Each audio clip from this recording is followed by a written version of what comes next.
दोस्तों, आज की कहानी की ओर बढ़ने से पहले अगर आपने हमारा चैनल सब्सक्राइब नहीं किया है तो कर ले और साथ ही वीडियो को लाइक जरूर कर दें। नमस्कार दोस्तों, स्वागत है आपका आज की एक और डरावनी कहानी में। तो मेरा नाम है सलीम ओरमे।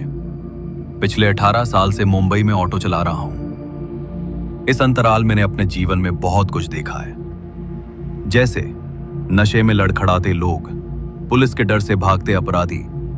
लेकिन जो उस रात हुआ वो मेरी जिंदगी का सबसे डरावना लम्हा बन गया, जिसे मैं आज तक भुला नहीं पाया।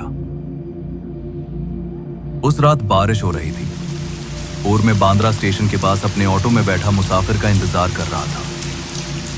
तब रात के करीब 2 बजे एक औरत सफेद साड़ी में भीगती हुई मेरे पास आई और बोली, भाई साहब, सांता क्रूज जाना है, चलोगे? ये सुनकर मुझे लगा कि उसकी आवाज में कुछ था, ठंडा बर्फ जैसा। और मैं झिझक गया, लेकिन दिल ने कहा, बस एक आखिरी सवारी कर ले, फिर घर चल। और मैंने उसे बैठा लिया। अब जैसे ही वो बैठी तो मेरे ऑटो का बैलेंस थोड़ा हिला। लगा जैसे उसने अपनी जगह नहीं ली, बल्कि पूरे ऑटो को अपने कब्जे में ले लिया हो। तभी मैंने पीछे देखा तो वो खिड़की से बाहर घूर रही थी और मुस्कुरा रही थी। मैंने उससे पूछा, मैडम कहाँ उतरना है सांता क्रूज में? तभी उसने धीमे से कहा, जहां सांप सोते हैं वहीं। ये जवाब सुनते ही मेरे हाथ कांपने लगे और जब मैंने शीशे में देखा तो उसकी आंखें पूरी तरह से लाल थीं। ये देखकर मैंने बहाना बनाया कि मैडम पेट्रोल खत्म होने वाला है। लेकिन जैसे ही मैंने ब्रेक दबाया तो ब्रेक ने काम करना बंद कर दिया और ऑटो खुद ब खुद अंधेरे में उस ओर जाने लगा जहां कभी कोई रूट नहीं होता। अब रास्ता बदल गया था। हम अब किसी पुराने कब्रिस्तान के पास थे और चारों तरफ धुंध थी। मैंने ऑटो रोकने की बहुत कोशिश की, लेकिन इंजन बंद नहीं हो रहा था। तभी पीछे बैठी औरत ने धीरे से गुनगुनाना शुरू किया, चल रही पवन, मस्त हवा। ये सुनकर मेरे कानों से खून निकलने लगा और मैंने पीछे मुड़कर देखा तो वो औरत अब ऑटो में नहीं थी, लेकिन सीट पर देखा तो गीले बालों के निशान और मिट्टी से सने पंजे छप चुके थे।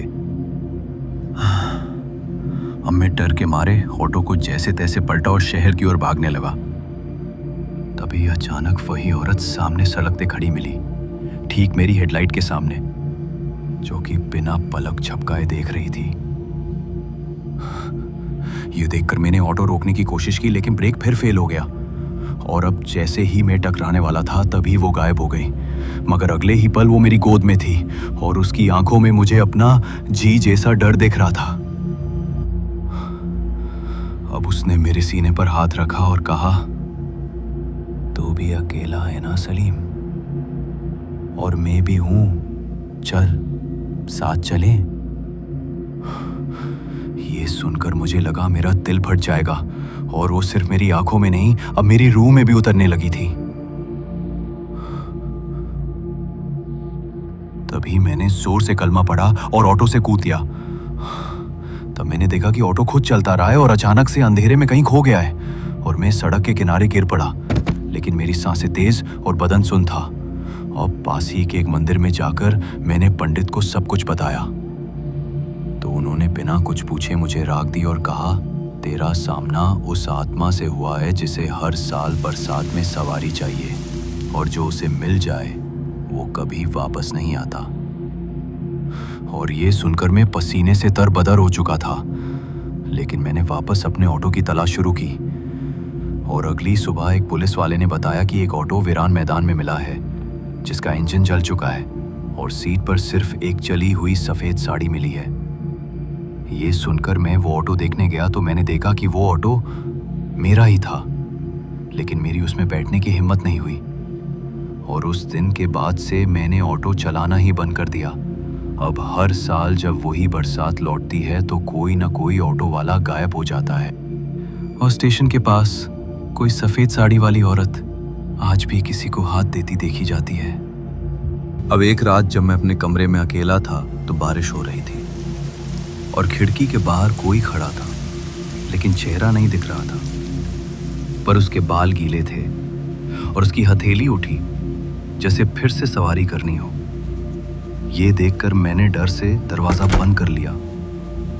लेकिन तब से हर रात मेरे सपनों में वो गाना बजता है, चल रही पवन, और मैं पसीना पसीना हो जाता हूं। अब कुछ लोगों ने कहा कि ये मेरा मानसिक भ्रम है या ट्रॉमा है, पर जब मेरे पड़ोस के रिक्शा वाले अजीत ने भी वही देखा और फिर 3 दिन बाद लापता हो गया, तब मुझे यकीन हो गया ये खेल अब भी जारी है और पुलिस अब भी उसे तलाश कर रही है। लेकिन मैं जानता हूं वो अब उस औरत का नया शिकार बन चुका है। शायद उसके ऑटो की सीट पर आज कोई केसरिया दुपट्टा पड़ा होगा। मैंने डर के मारे कई बाबाओं से बात की तो उनमें से एक ने कहा, यह आत्मा प्यार में धोखा खाकर मरी थी और अब हर अकेले दिल को अपना बनाती है, जब तक वो भी उसके जैसे ना हो जाए। दोस्तों, मैं आज भी जब स्टेशन से गुजरता हूं तो वो साया दिखता है, पर अब मैं नजरें नहीं मिलाता और डरने लगता हूं कि कहीं वो फिर से मेरा नाम ना पुकारे। अगर आप भी कभी देर रात किसी सुनसान स्टेशन के पास हों और एक औरत बारिश में आपको रोकने की कोशिश करे तो आगे बढ़ जाना और भूल कर भी मत रुकना, क्योंकि अगर आपने एक बार उसे बैठा लिया तो शायद अगली सुबह आपका ऑटो अकेला मिलेगा और आप सिर्फ एक कहानी बनकर रह जाएंगे। और हाँ, अगर आप कभी ऑटो में बैठे हों और अचानक पीछे से कोई धीमे से गाए चल रही पवन, तो बिना देखे उतर जाना, क्योंकि वो अब भी सवारियां ढूंढ रही है। तो दोस्तों, आज की कहानी में बस इतना ही। कहानी आपको पसंद आई हो तो वीडियो को लाइक शेयर जरूर कर दें और मैं आपका दोस्त जल्दी मिलूंगा एक ऐसी ही डरावनी कहानी के साथ। तब तक के लिए बाय एंड टेक केयर।